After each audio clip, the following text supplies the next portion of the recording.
Do të flasim sot për kulturë, do të flasim për një personazh shumë të rëndësishëm për Shqipërinë.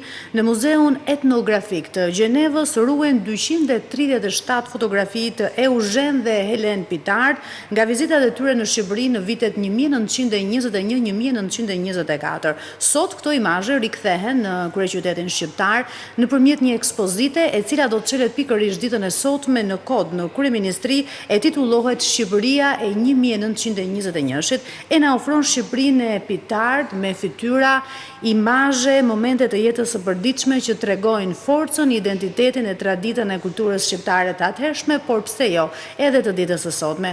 Unë do të kem kënaqësinë që këtë mëngjes, këtë ekspozit, por jo vetëm, por edhe për imazhin e Pitard, se çfarë përfaqëson ai aso kohe dhe çfarë ka lënë të mirë për Shqipërinë në ditët e sotme, do të kem kënaqësinë që këtë mëngjes në studio ta flasim me ambasadoren e Zvicrës në Shqipëri, zonjën Ruth Huber.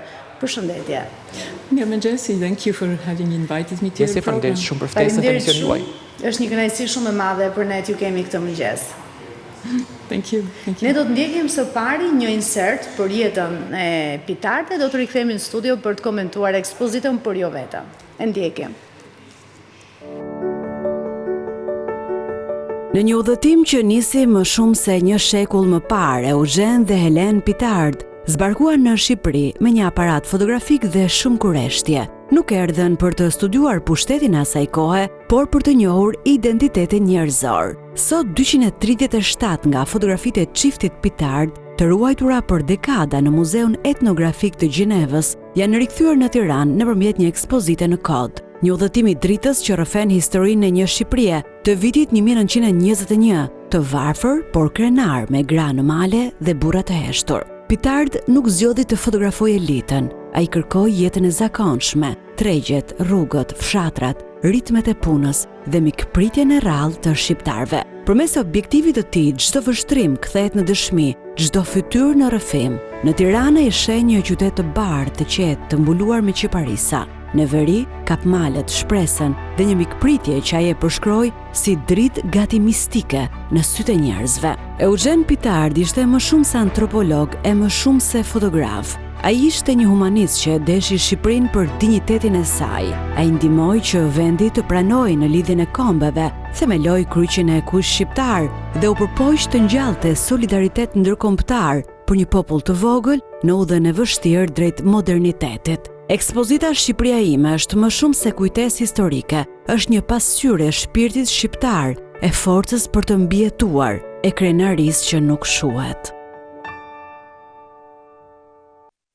Zonja ambasadore, sa shumë ka për të folur për Pitard, po si erdhi kjo ekspozite dhe çfarë përfaqëson për Shqipërinë dhe Zvicrën?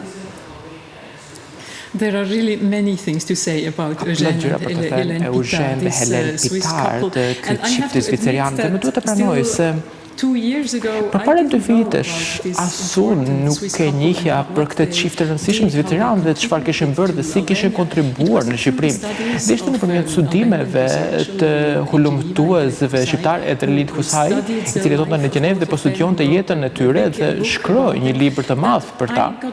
Dhe unë mësova dhe ne në ambasadë mësuam këtë trashëgimi historike midis 2 vendeve, këtë lidhje historike të Eugen dhe Helen Pitard, të këtij çifti që lidhen midis 2 shteteve tona përpara më shumë se 100 viteve dhe gjithë kontributet që i dhanë shtetit shqiptar. Dhe atëherë ne vendosëm që të zhvillojmë një fushat me evente të ndryshme. Vitin e kaluar ne organizuam një serie eventesh në efekt lidhur me librin që prezantua për jetën e tyre. Më pas organizuam evente për kontributin arkeologjik nëpërmjet një simpoziumi shkencor dhe tani me ekspozitën e cila ka për të hapur mbrëmjen e sotme tek kodi. Ne do të sjellim në jetë një tjetër fasadë, një tjetër fytyrë të këtij shkencëtari shumë dimensional, sepse ishte dhe një fotograf po ashtu.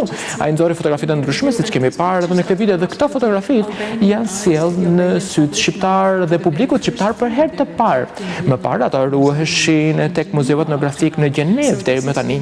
Pra, ky është viti i parë që ti tregojmë po ashtu fotografik për të parë se si ka qenë Shqipëria përpara 100 vitesh, se si dukeshin shqiptarët, si jetonin jetën e tyre përpara 100 vitesh, dhe po ashtu mënyrën se si Eugen Pitard i pa ata nëpërmjet lenteve të tyre. Edhe natyrisht që në gjitha kohët i ka parë me shumë dashuri. Po do të ndalemi më vonë te kjo pjesë edhe gjithçka ai krijoi dhe perceptoi dhe u mundua të kontribonte për Shqipërinë. Do doja të kuptonin pak më shumë për pjesën e ekspozitës. Si e keni konceptuar atë? Si do të vijë ajo për publikun shqiptar, por jo vetëm? Është një koncept tepër interesant i kësaj ekspozite tek kodi. Nuk ka vetëm fotografitë dhe fotot që ne mund të shikojmë, por po ashtu ka elemente të tjerë të pjesës realitetit virtual, mund të shikojnë fotot animuara, live show me fotografi të ndryshme, pra ka edhe këtë elementin animuar.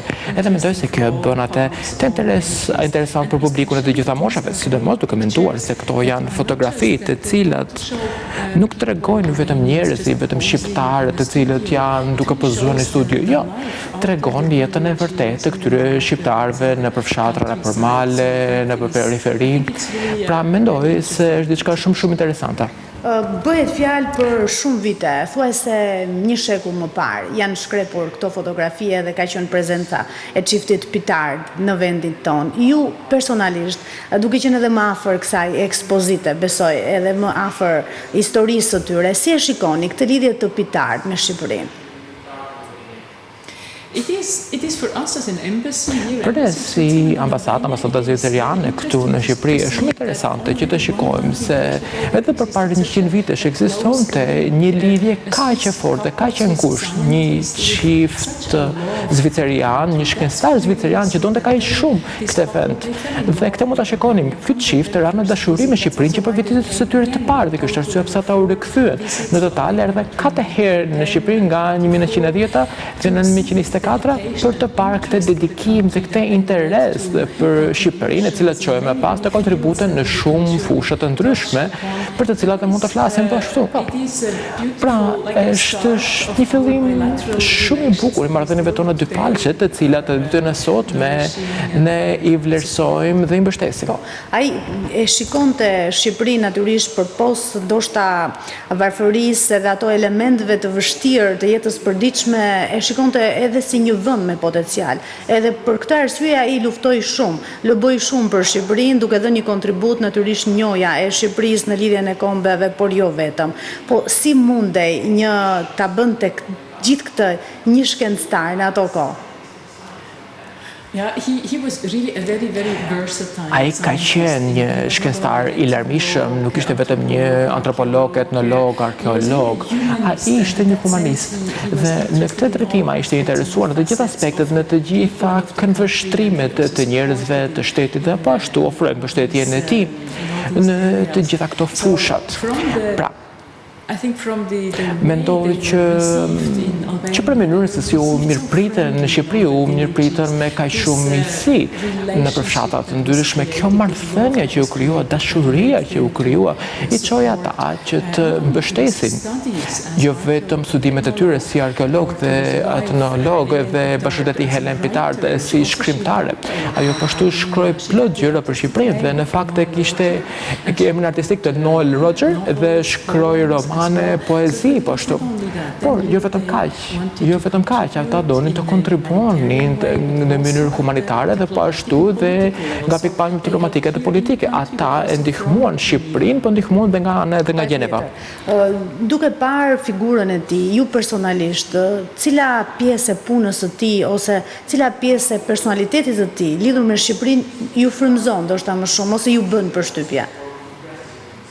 Nga njëra anë, kemi të gjitha këto fushat të ndryshme që ka mbuluar. Është një shkencëtar i larmishëm, nuk është i specializuar vetëm në një temë specifike. Dhe kjo është vetëm mbështetëse, mendoj se ne nuk është se shgjejmë shumë shkencëtar ditën e sotme të këtij kalibri apo të këtij karakteri ditën e sotme. Por po ashtu diçka tjetër që më ka impresionuar ka qenë ana humanitare, ana humaniste, dashuria për njerëzit, dashuria dhe dëshira për të përmirësuar situatën e njerëzve. Këtu po ashtu unë shikoj disa paralele midis programeve tona të bashkëpunimit që kemi këtu e 30 vite tashme midis Zvicrës dhe Shqipërisë. Pra, ai organizoi në fakt, për të folur pak për këtë pikpamje humanitare, ai organizoi nga Zvicra, planifikoi dhe organizoi mision humanitar për të mbështetur Shqipërinë në 1924 kur kishte varfëri dhe kishte uri, sidomos në veri të Shqipërisë, ai siguroi që ushqimet do të çoheshin aty, veshmbathje, rroba po ashtu, kryesisht në veri të Shqipërisë. Dhe kjo është diçka shumë e rëndësishme për atë kohë. Po ashtu, ai arriti që të sjelli vëmendje në Shqipëri, qoftë nga Zvicra, qoftë në nivel ndërkombëtar. Diçka tjetër që duhet të shtoj, ai nuk është vetëm se ofroi ndihmë humanitare në të drejtë për drejtë, ai po ashtu siguroi që do të ketë vijimësi. Pra ai themeloi kyçin e kuq shqiptar. Pra, të kesh një institucion të tillë i cili vijon me punë të tillë humanitare, kjo është diçka shumë e rëndësishme për të parë. Ai punon në nivele të ndryshme. Ai ofron mbështetje nëpërmjet dashurisë për njerëzve, por po ashtu ndihmoi dhe krijoi këto institucione dhe e mbështeti shtetin në nivelin politik dhe diplomatik. Po, duke qenë se i kemi edhe fotografitë e albumet që kemi këtu, po i shfrytëzojmë momente që ju po flisni. Por ju e thatë, ka gjetur një Shqipëri të varfër, por me shumë dinjitet. Si vjen në syrin tuaj ky kontrast? Është një kontrast interesant, thoja. Është e vërtetë, ne shikojmë në fotografitë e tij se situatat me të cilat ai u përball gjatë atyre viteve ishin situata të ndryshme varfërie dhe njerëzit në fotografitë e tij ne mund të shikojmë të rrobat e tyre, të kushtet e jetesës, sa të varfër ishin shumë prej tyre. Dhe sërish ai tregon ata me dinjitet, shikojmë dinjitetin në mënyrën se si ata pasqyrojnë, reflektohet në fotografitë e tij, në shprehjet e tyre. Po ashtu nuk kemi vetëm fotografi, por janë po ashtu tekstet që ai shkruaj ti dhe Helen Pitar shkroi po ashtu. Dhe në këto tekste po ashtu e shikojmë çka në këto shkrime, dinjitetin që pante njerëzit, ky vetëvlerësim që kishin njerëzit dhe e shprehnin vazhdimisht. Dhe u impresionova vërtet nga përshkrimi i Helen Pitart kur ishte në Gjirokastër dhe mendoj se kjo lidhet po ashtu me fotografinë që ne jemi duke parë kur shikojmë burrat e Gjirokastrës me fustanellat të cilët janë duke vallëzuar aty për çiftin. Dhe ai përshkroi se sa impresionuar ishte me këta burrat me fytyrat e tyre, me shprehjet e tyre. Ajo shkroi dhe tha se të gjithë ato dukeshin si lider, si personalitete shumë të fortë. Dhe mendoj se çka tillë pante këta gjithë njerëzit, madje edhe njerëzit e varfër, njerëzit të zakonshëm në situata të zakonshme të ditë se përditshme, pan dinjiteti, krenarin, forcën e këtyre njerëzve dhe këtë shprehje, qoftë në fotografi, qoftë në shkrimet e tyre. Dhe të mendosh për masat e një personazhi akademiku edhe shkencëtari të tillë, siç ishte Pitart, dhe gjithë vëmendjen e tij nuk e solli tek elita, por e solli pikërisht tek identiteti i këtyre njerëzve që ndoshta e përvajsojnë Shqipërinë më së miri edhe thellësisht. Çfarë mesazhi sjell sot? Mendoj se mund të mësojmë nga kjo, jo vetëm duke parë nivelin parsor, pra njerëzit më të rëndësishëm, por pashtu se si duke jeta e njerëzve më të zakonshëm. Dhe shumë rëndësishme të theksojmë se kjo ka qenë diçka mjaft e pazakon në atë kohë. Ne flasim për një periudhë para 100 vitesh, dhe ka qenë mjaft e pazakon që të dalësh jashtë, të shkosh në për fshatra, për periferi, në për male. Dhe pashtu kjo ka qenë edhe e vështirë për të udhëtuar në atë kohë, ka qenë mjaft e vështirë pra, dhe mjaft stresuese mund të them. Por ky interes që ti tregosh njerëzit si jetonin jetën e tyre, këta njerëz të zakonshëm, për ditëshmërinë e tyre. Pra ditën e sotme kjo na tregon se ne nuk duhet të shikojmë vetëm fasadën, sipërfaqe, por të shikojmë situatën reale, jetën reale të njerëzve, dhe po ashtu të shikojmë interes në këtë drejtim. Edhe mendoj se diçka të tillë shprehoi në fotografitë e tij, e pasqyroi interesin e vërtet, dhe mendoj pashtu një të kuptuarit të thellë të njerëzve. Patjetër. Ju personalisht janë shumë fotografi dhe ka shumë për të zbuluar, për të lumtuar, është një pasuri natyrisht jo vetëm për atë që ai përfaqësonte, por edhe për ne shqiptarët, sepse ju e thatë shumë mirë, aso kohë as që nuk mendoj edhe Shqipëria patjetër që ishte shumë e mbyllur, edhe ishte diçka shumë e madhe, të vinte dikush si Pitart për ta parë nga kaq afër Shqipërinë. Juve personalisht, cilat janë imazhet që ju bën më shumë përshtypje? Ka plot fotografi dhe fotografia është tepër interesante për t'i parë. Në njëra anë, unë jam impresionuar si ambasadore e Zvicrit, por ashtu jam impresionuar nga fotografitë e Gjirokastrës, të Beratit, se si njerëzit i kanë mirëpritur ato me flamurin zvicerian. Çdo gjë është dekoruar me flamurin zvicerian dhe kjo më tregon pak të mikpritjen dhe përpjekjen dhe mundin e madh nga ana e shqiptarëve për të mirëpritur ata të jenë shumë të mirëpritur Helen dhe Eugen Pitard. Por ashtu ka dhe fotografitë të tjera të cilët tregojnë të kontrastin midis varfërisë dhe dinjitetit që ne përmendëm. Aty është një fotografi të grave në venet e Malësisë, Shkodrës, dhe aty në ato fotografi ju mund të shikoni duke punuar me rrobat e përditshme dhe sigurisht që ata ishin gra vërtet punëtore, por nuk kanë turp, nuk është se i largohesin nga kamera, përkundrazi, shikoj tret të lentët e kamerës janë duke pusqeshur, të tjerat janë më serioze. Por ju mund të shikoni dinjitetin, mund të shikoni dinjitetin e tyre, në shprehjet e tyre, vetëvlerësimin që ato kanë. Dhe për mua kjo është diçka shumë e fortë, një fotografi shumë e fortë dhe tregon marrëdhëniet e mira dhe miqësore midis Eugen Pitard mbrapa aparatit dhe njerëzve, ata kuptonin njëri tjetrin. Dhe kjo është ashtu diçka shumë e këndshme. Ndoshta që të përmendim një tjetër e cila tregon Helen Pitard në mënyrë se si ulet anës rrugës dhe me të gjithë burrat e cilat e shoqëronin atë gjatë udhëtimit. Dhe në fakt kjo ndodhi kur udhëtuan në Diber dhe ajo përshkroi se ishte një udhëtim mjaft i vështirë, mjaft i ashpër, ishte një udhëtim i vështirë të udhëtosh me kal për disa ditë, ka qenë shumë e vështirë, duhet të kaloje malet. Dhe të kalonin 2 ditë për të shkuar deri atje. Dhe kjo tregon pashtu se çfarë ishin të gatshëm që të bënin për të parë situatën reale të njerëzve, nuk është si ditën e sotme ku thjesht i hipi makinën, shkojmë te rruga Arbërit dhe arrim bërim aty situata është komplet ndryshe, nuk duhet ta harrojmë atë. Kohë të tjera, Shqipëria ime në fakt e quante ai gjithë e përshkruante gjithë udhëtimin e tij, aq shumë e kishte për zemër edhe tham jo vetëm personazhet dhe karakteret e forta që ishin aso kohë në Shqipëri, por mbi gjitha edhe Shqipërinë e bukur dhe peizazhe. Ju në misionin tuaj përgjatë këtyre kohëve në Shqipëri keni pasur mundësi të vizitoni ndoshta shumë vende, po ndoshta ndonjë prej tyre që Pitardi kishte për zemër dhe i përshkruan shumë mirë në fotografitë e tij. Yes, I've been in Albania now for 3 years. Po, unë kam 3 vite që jam në Shqipëri. Okay, no problem. Yes, we understand. And I really had the pleasure Dhe kam pasur kënaqësinë dhe mundësinë të udhtoj shumë. Edhe pata mundësinë të vizitoja vende të ndryshme rajone, ku ka vizituar çifti Pitardit nga Veriu në jug, kam qenë në Shkodër, në për zonën e Malësisë, në për malet, në Korçë pashtu, ku ka qenë pashtu tepër aktiv, te pista arkeologjike, te liçeni Prespës dhe në jug pashtu. Dhe nëpërmjet programeve tona të zhvillimit, kam pasur plot mundësi që të udhtoj, pasi ne jemi duke punuar të gjithë bashkitë, por ashtu si turiste së bashku me bashkëshorët e tim, ne udhtojmë shumë dhe mirëpresim plot të miq zvicerian dhe i bëjmë guida le të themi rreth rrotullit të Shqipërisë. E kuptoj këtë lidhjen me gjërat që është duke thënë Pitardi, Shqipëria ime, ai e dëshironte shumë peizazhin, shtetin shqiptar. Edhe unë vet personalisht mund të zbuloj shumë vende të bukura, vende shumë të bukura, të jashtëzakonshme. Dhe neve na pëlqen që të udhtojmë me bicikletë po ashtu. Shpesh ne marrim bicikletën tonë së bashku dhe kjo na sjell edhe më afër me natyrën. Për shembull, te laguna e Nartës, te laguna e Karavastas apo te laguna e Kunevajinit, kjo na sjell më afër natyrës për të observuar zojt.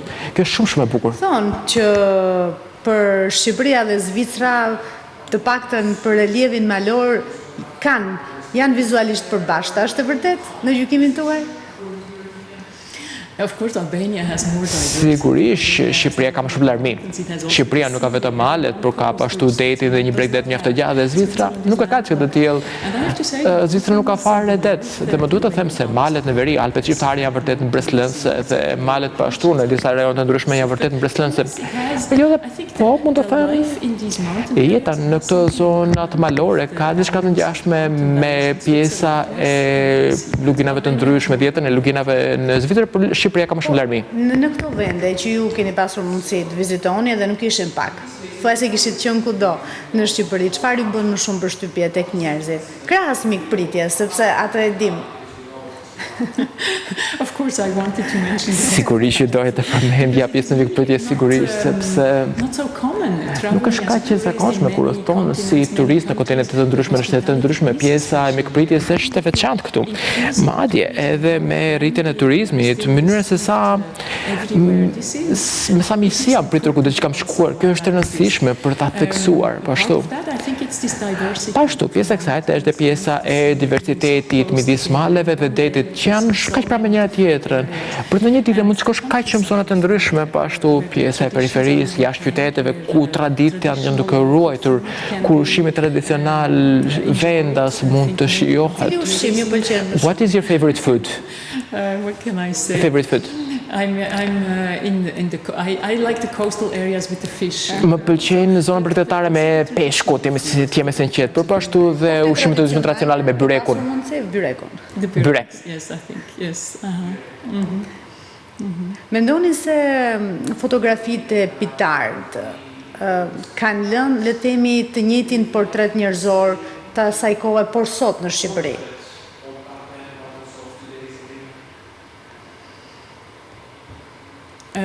Yes, I think Albania has changed a lot. Shqipëria ka ndryshuar shumë që pra e saj kohe, ka ndryshuar vërtet shumë, sidomos nëse lexojmë disa tekste për mënyrën se si ai përshkruan për shembull Tiranën. With a lot of low houses, whitewashed houses. Me shtëpi të ndryshme të ulta, me ngjyrë të bardhë dhe me pemë të larta dhe Pitart ishte duke shkruar se sa e rëndësishme ishte që të ruajë karakterin e këtij qyteti. Që nëse do të vinte sot, ai nuk do ta njihte fare Tiranën sepse shteti ka ndryshuar shumë. Ama seriozisht unë mendoj se po. Atë këto fotografi kanë një rëndësi të madhe ditën e sotme për të na treguar se si ka qenë jeta e së kohës dhe në mënyrë që ne të dieni se si ka ndryshuar dhe se si aspekte të ndryshme vijojnë. Dhe mendoj po ashtu se ka ende gjëra të vështira jetese në zonat rurale për shembull. Aksesin të shërbimeve po ashtu.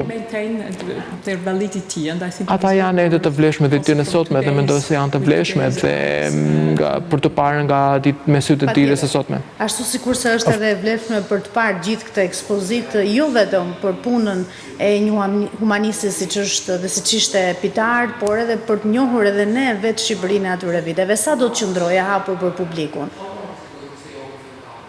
It will be open for the public now 3 weeks. Do të qëndrojë hapur për 3 javë tek Kodi? Yes, for all. Për të gjithë publikun, po. And then it will also be at po ashtu, do të jetë përshpëtet te piramidat dhe më pas do të udhtojë në fakt ekspozita do të udhtojë, do të shkojë në Shkodër dhe në Korçë, sepse këto janë 2 rajonet ku çifti Pitart ishte aktiv. Pra, do të jetë shumë rëndësishme për njerëzit, si dhe do të jetë shumë interesante për njerëzit atje për të parë fotografitë të ndryshme të rajoneve të tyre dhe të mësojnë po ashtu nga tekstet të ndryshme të cilat do të jenë aty dhe janë duke plotësuar këto fotografitë, tekste origjinale, shkrim origjinale nga Pitardi dhe nga bashkëshortja e tij dhe do të mësojnë për kontributin e tyre në këtë rajon. Besoj do të jetë është një lajm shumë i mirë edhe për banorët e atyre qyteteve që sepse gjithmonë pjesa kulturore është e përqendruar më shumë kryeqytet, por më tepër dhe me lidhjet e tij do të jetë shumë mirë për gjithë ata. Megjithatë do doja të dilnim pak nga pjesa e ekspozitës, megjithëse mbetet shumë interesante dhe ndoshta mund të flisnim dhe për orë të tëra për Pitart. Për të folur pak për misionin tuaj diplomatik në Shqipëri, për të kuptuar pak më shumë projektet e rëndësishme që ka midis Shqipërisë dhe Zvicrës në aspektin ekonomik, kulturor, por jo vetëm, në interes të gjithëve. Yes, actually Switzerland has në fakt Zvicra ka pasur një program bashkëpunimi dhe zhvillimi me Shqipërinë që prej fillimit të viteve 1990, pra Shqipëria njaftë gjatë, sigurisht që programi evoluoi, u zhvillua me kalimin e viteve. Tani ne kemi një program i cili ka vlerë 25 milion eurosh në vit në fusha të ndryshme, ka pikpamje ekonomike, në sektorin privat po ashtu për të mbështetur kushtet makroekonomike në Shqipëri dhe shumë rëndësishme që do të tërheqim investime, mbështesim sektorin shëndetësor, sidomos asaj të pjesës shëndetësisë parsorë, pjesën e arsimit profesional dhe trajnimeve pashtu. Kjo është pashtu një mbështetje afatgjatë ne duke ofruar, pashtu sektorin energjetik, diversifikimin e energjisë, eficiencë energjetike, ne duke punuar me të gjitha bashkitë pashtu që të fuqizojmë pjesën e administratëve të bashkive dhe të këshillëve të ndryshme vendor. Ne punojmë pashtu me parlamentin në nivelin kombëtar. Pra, në përgjithësi ne përpiqemi të fuqizojmë pjesën e qeverisjes, por dhe pjesën e zhvillimit ekonomik. Edhe ky është një objektiv i madh i programeve tonë të bashkëpunimit, të mbështesim Shqipërinë drejt rrugës së antarësimit në Bashkimin Evropian. Të përpiqemi të fuqizojmë institucionet në mënyrë që të arrijnë standardet të kërkuara nga procesi i integrimit në Bashkimin Evropian. Aktualisht Shqipërisë është duke u bërë një promovim shumë i mirë, jo vetëm në aspektin kulturor, por edhe si një potencial shumë i mirë ekonomik, ndoshta për të ngritur edhe biznese të reja. Ka investitorë zviceran të interesuar për ta parë Shqipërinë në këtë formë ose në forma të ndryshme investime dhe kryesisht në cilat fusha, megjithëse ju përmendët disa. There was a very big, very important Swiss investment. Ka qenë një investim i madh zviceria më parë tek pjesa TAPI, e cila ka kryesinë në Zvicër. Dhe që pra e sa kohë ka kompani të ndryshme zviceran që janë të pranishme në Shqipëri, por nuk është se ka shumë investime të reja. Megjithatë, do të ishte shumë e lutur nëse do të kishin investime të reja. Mendoj se me programet e bashkëpunimit që ne kemi dhe jemi duke përpjekur të fuqizojmë kuadrin dhe kjo është një parakush, le të themi, për investitorët në mënyrë që të kenë besim tek Shqipëria, tek qëndrueshmëria, tek kushtet ekonomike të vendit. Edhe shpresoj që ka për të tërhequr më shumë investime në të ardhmen. Pra, ne jemi edhe në nivelin e ulët, sektori privat dhe angazhimi i kompanive zviceriane, megjithatë, unë jam besim plot se ka për të rritur me kalimin e viteve. Edhe për ta mbyllur një pyetje që ta lidhim dhe me ekspozitën, se folëm dhe për peizazhet e Shqipërisë dhe bukurinë dhe potencialin që ka Shqipëria në aspektin e turizmit. Natyrisht ne kemi ecur shumë, tashmë Shqipërinë e vizitojnë njerëz nga vende të ndryshme të botës, por çfarë ka ndoshta një këshill nga ana juaj që vlen për ne për ta përmirësuar në këtë kuadër? Albanian tourism is really increasing a lot also. Turizmi në Shqipëri është duke rritur po ashtu edhe nga ana e zvicerianëve, shikojmë gjithnjë më shumë turistë nga Zvicra të cilët janë në Shqipëri, mendoj se është shumë e rëndësishme që turizmi shqiptar të ruaj karakterin e vet, jo vetëm Bregdeti, por edhe pjesa rurale, le të themi, ku ushqimi tradicional mund të shijohet. Mendoj se plot turistë mezi presin të shikojnë çka të tillë për pjesën e peizazheve, duan pjesën autentike shqiptare. Bregdeti, dhe vjen në shtetet të tjera kam në veritë në jug të Shqipërisë, por sigurisht që njerëzit e shijojnë plazhin dhe vinë për të parë urat e pastra, por ashtu është shumë e rëndësishme të ruajmë këtë pjesë zonë naturale dhe po ashtu të ruajmë pjesën e mikpritjes, kjo është shumë e rëndësishme. Megjithatë, Shqipëria është duke ndryshuar shumë shpejt dhe është e rëndësishme që të mos eci më shpejt se ç'duhet me pjesën e ndërtimeve dhe duhet të ruaj këtë peizazh të jashtëzakonshëm. Atë që edhe Pitarda dhuronte, pjesën autentike dhe tradicionale të Shqipërisë. Unë ju falenderoj shumë. Ka qenë një bisedë shumë e bukur, kënaqësi shumë e madhe për ne që kemi zhvilluar bashkë, besoj edhe për publikun e kanë shijuar shumë figurën e Pitard, por nuk duhet harruar, i ftojmë të gjithë që përgjatë 2 javë në Kod, por edhe disa qytete të tjera të Shqipërisë, në Korçë dhe në Shkodër, mos gaboj, do të keni mundësi ta shikoni këtë ekspozitë që ka kaq shumë për dhënë. Ju falenderoj shumë edhe një herë zonja ambasadore. Faleminderit juve. Ditë të mbar, faleminderit edhe një herë.